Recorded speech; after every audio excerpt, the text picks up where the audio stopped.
نحمده ونصلي على رسوله الكريم أما بعد فأعوذ بالله من الشيطان الرجيم بسم الله الرحمن الرحيم يا أيها الذين آمنوا لا تتخذوا عدوي وعدوكم أولياء تلقون إليهم بالمودة وقد كفروا بما جاءكم من الحق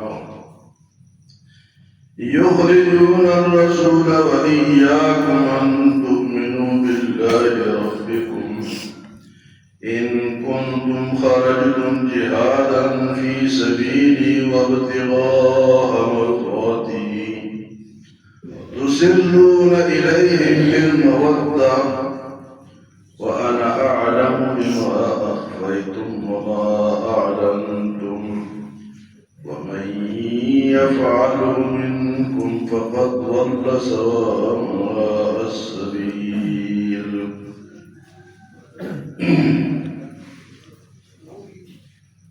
آج سے سورت ممتحنہ شروع ہوتی ہے. اس سے پہلے سورہ حشر ختم. سورہ ممتحنہ کے معنی امتحان والی سورت. اس میں جو لوگ ہجرت کر کے مکے سے مدینے آئے تھے ان میں سے کچھ عورتوں سے تفتیش ہوئی تھی کہ آیا وہ مسلمان ہیں یا نہیں, یہ کس کی خاطر ہجرت کر کے آئی. تو اس امتحان کی وجہ سے اس سورت کا نام سورت ممتحنہ. اس کے شروع میں اللہ پاک نے مسلمانوں کو کافروں کے ساتھ دوستی سے منع کیا. فرمایا کہ یا ایھا الذین آمنوا لا تتخذوا عدوی وعدوکم, اے ایمان والوں نہ بناؤ اپنے دشمنوں کو اور میرے دشمنوں کو دوست. جو اللہ کے بھی دشمن ہیں, جو مسلمانوں کے بھی دشمن, ان کو دوست نہ بناؤ. یا ایھا الذین آمنوا لا تتخذوا عدوی وعدوکم. تو جو لوگ اللہ کو نہیں مانتے ہیں وہ ہے اللہ کے دشمن. جتنے بھی کافر ہیں وہ کیا ہے, جو اللہ کے دشمن ہیں, اور پھر مسلمانوں کے بھی دشمن ہیں. یہ سلسلہ چلا آ رہا ہے. فرمایا کہ تلقون الیہم بالمودۃ, تم ان کے طرف دوستی کے پیغام بھیجتے ہو. تلقون الیہم بالمودۃ وقد کفروا بما جاءکم من الحق, حالانکہ تمہارے پاس حق آیا, دین آیا, اسلام آیا, لیکن انہوں نے اس دین کو نہیں مانا, اس کا انکار کیا. ایسے کافروں سے دوستی نہیں ہے. اس کا پس منظر اس آیت کا یہ ہے کہ جب مسلمان ہجرت کر کے مکے سے مدینے آئے, اس کے بعد غزوہ بدر ہوا, اس میں مسلمان جیت گئے. اس کے بعد غزوہ احد ہوا, اور اسی طرح صلح حدیبیہ ہوا. تو جو مسلمان ہجرت کر کے آئے ہیں ان کے کچھ نہ کچھ رشتہ دار مکے میں بھی رہ گئے. تو ان کے جو گھر والے تھے, بیوی بچے تھے جن کے وہاں مکے میں رہ گئے تھے, یہ خود مدینے آ گئے. تو چلو ان کو اتنا اطمینان تھا کہ پیچھے ہمارے رشتہ دار ہیں, ہمارے گھر والوں کا خیال رکھیں گے. ایک صحابی ایسے تھے جو یمن کے رہنے والے تھے, اور وہ بھی ہجرت کر کے مدینے آئے. ان کا پیچھے کوئی نہیں تھا, بچے رہ گئے, گھر والے رہ گئے. ان کا نام تھا حضرت حاتم ابن ابی بلتع. حضرت حاتم ابن ابی بلتع اب ان کے بچے رہ گئے تو یہ تو یمن کے تھے، قریشی نہیں تھے، تو یہ پریشان رہتے تھے۔ تو حضور صلی اللہ علیہ وسلم نے جب یہ اہل مکہ نے، کافروں نے صلح حدیبیہ کو توڑا، ایک 10 سال کا معاہدہ تھا، انہوں نے سال کے اندر اندر ہی توڑ دی، تو حضور صلی اللہ علیہ وسلم نے ارادہ فرمایا کہ میں اب مکے پہ حملہ کروں اور مکہ ان سے آزاد کروں، جو بعد میں فتح مکہ کی صورت میں ہو بھی گیا۔ تو یہ جو آپ کا پلان تھا، ارادہ تھا، یہ خفیہ تھا تاکہ کسی کو پتہ نہ چلے اور ہم حملہ کر دیں۔ تو یہ جو صحابی ہے، انہوں نے مکے سے ایک عورت آئی جو کہ گانے والی تھی، مکے میں گانے گاتی تھی اور پیسے جماتی۔ اب یہ مدینے آئی، سارا اس کا نام تھا، تو حضور صلی اللہ علیہ وسلم نے اس سے پوچھا کیوں آئی ہوں؟ اس نے کہا جو لوگ میرے گانا سنتے تھے وہ تو بدر میں مارے گئے، تو اب میرا گانا میں سنتا نہیں، میں غریب ہو گئی ہوں، تو میں میرے ساتھ کوئی مدد کرے گا، مالی تعاون کرے۔ تو آپ صلی اللہ علیہ وسلم نے صحابہ سے فرمایا کہ اس کے ساتھ تعاون کرو، صحابہ نے تعاون کیا۔ اب جب یہ واپس جانے لگی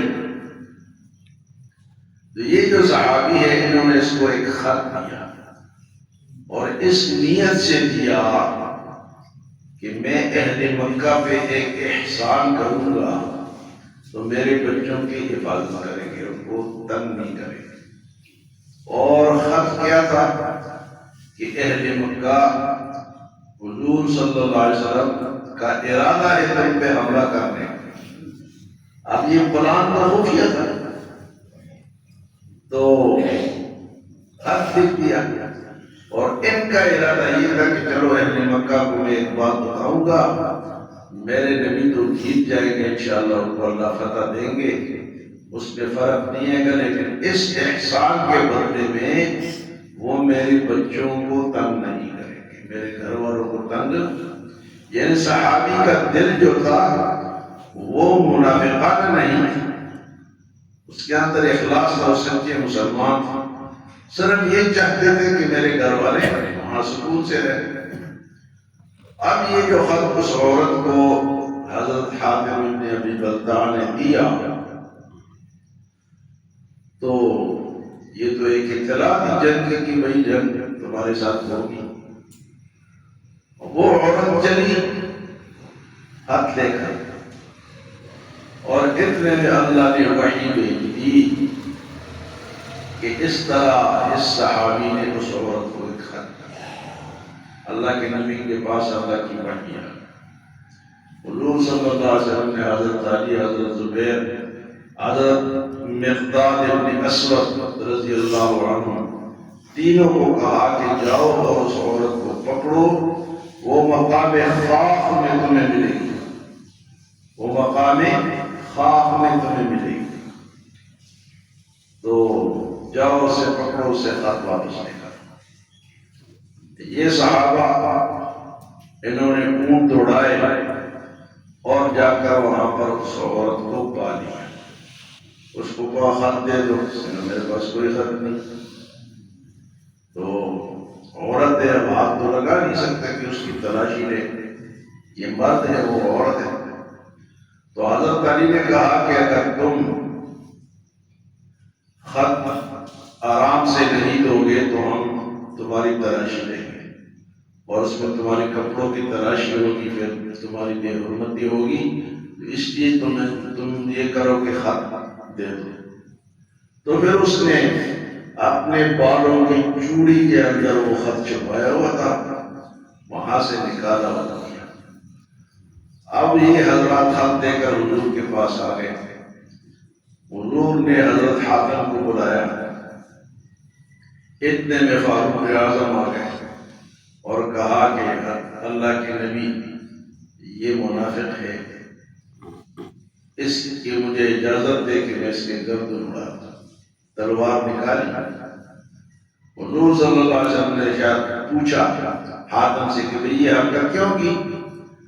تو انہوں نے سچ سچ بتا دیا کہ میں نے اپنے بچوں کی خاطر یہ کارروائی کی، میرا اسلام پہ ایمان پہ، آپ پہ ایمان ہے، اسلام پہ، اللہ پہ، توحید پہ ایمان ہے، میں نے کوئی غداری کی وجہ سے یہ خط نہیں بھیجا۔ تو حضور صلی اللہ علیہ وسلم جب اس نے پھر معافی مانگی تو حضور صلی اللہ علیہ وسلم نے اس کو معاف کر دیا۔ تو حضرت عمر کو کہا کہ یہ بدری صحابی ہے، یہ بدر میں شریک ہو چکا ہے، اور جو بدر میں جو صحابہ شریک تھے ان کی اللہ نے مغفرت کر دی۔ جو صحابہ بدر کی لڑائی میں شریک تھے اللہ تعالیٰ نے ان کی مغفرت کر دی۔ تو حضرت عمر بھی بیٹھ گئے۔ تو حضور نے فرمایا کہ اس نے جو کہا سچ کہا، اس نے اپنے بچوں کے خاطر یہ خط لکھا۔ تو اس حوالے سے اس آیت میں یہ ہدایات ہے، یا ایھا الذین آمنوا لا تتخذوا عدوی وعدوکم اولیاء، اے ایمان والو میرے دشمنوں اور اپنے دشمنوں کو دوست نہ بناؤ۔ تلقون الیہم بالمودہ، تم ان کو محبت کے پیغام بھیجتے ہو۔ وقد کفروا بما جاءکم من الحق، اور جب تمہارے پاس حق آ گیا، دین آ گیا، حضور پر وحی آ گئی، اس کا تو انہوں نے انکار کیا، وہ تو مانے نہیں۔ اور فرمایا کہ یخرجون الرسول وایاکم، اور یہ وہ لوگ ہیں جنہوں نے رسول کو تمہیں مکے سے نکالا۔ یہ جو ظلم انہوں نے کیا، یخرجون الرسول وایاکم۔ اس کے بعد فرمایا کہ ان تؤمنوا باللہ ربکم، اور تمہارا قصور کیا تھا کہ تم اللہ پہ ایمان رکھتے تھے، وہاں مکے سے کیوں نکالا کہ ہم مسلمان ہیں۔ بعض دفعہ صرف ایمان کی وجہ سے لوگ تنگ کرتے ہیں، ایک کافر ملکوں میں چلے جائے تو وہ نفرت کی نگاہ سے دیکھتے ہیں کہ یہ مسلمان ہے۔ فرمایا مکے میں تمہارا قصور کیا تھا، ان تؤمنوا باللہ ربکم، کہ تم رب پر ایمان رکھتے تھے۔ فرمایا ان کنتم خرجتم جہادا فی سبیلی وابتغاء مرضاتی، جب کہ تم مکے سے نکلے جہاد کی خاطر اور میری رضا کے لیے، اتنی قربانی تم نے دی کہ جہاد کی خاطر نکلے، میری مرضی کی، میں ہمارا رب ہم سے راضی ہو جائے، اس خاطر نکلے، پھر تم انہوں نے نکالا بھی اور پھر تم ان سے محبت کرتے ہو۔ فرمایا تسرون الیہم بالمودۃ، چھپے پیغام تم ان کے طرف بھیجتے ہو۔ وَأَنَا أَعْلَمُ بِمَا أَخْفَيْتُمْ وَمَا أَعْلَنْتُمْ، جبکہ میں وہ باتیں بھی جانتا ہوں جو تم پوشیدہ کرتے ہو، اور وہ باتیں بھی جانتا ہوں جو سامنے کرتے ہو۔ اللہ نے فرمایا وَأَنَا أَعْلَمُ بِمَا أَخْفَيْتُمْ وَمَا أَعْلَنْتُمْ، میں وہ باتیں بھی جانتا ہوں جو تم سامنے کرتے ہو یا چھپا کر کرتے ہو۔ وَمَنْ يَفْعَلْهُ مِنْكُمْ فَقَدْ ضَلَّ سَوَاءَ السَّبِيلِ، اور اگر اس طرح آئندہ کسی نے حرکت کی تو وہ گمراہ سمجھا جائے گا۔ تو اس آیت میں اللہ پاک نے یہ ایک واقعہ اپنے نبی کو بتایا اور فرمایا کہ کافروں کے ساتھ دوستی نہ رکھو، تمہارے بھی دشمن ہیں، اللہ کے بھی دشمن ہیں۔ کوئی خفیہ پیغام، آج کل آپ دیکھیں کہ جتنے ہماری خفیہ باتیں ہوتی ہیں، پہلے امریکہ کو بتاتے ہیں، پھر دوسروں کو بتاتے ہیں۔ ہاں جی، کافروں کو اپنی راز کی باتیں نہ بتاؤ، کبھی تمہارے خیر خواہ نہیں ہو سکتے۔ اللہ ہمیں عمل و سمجھ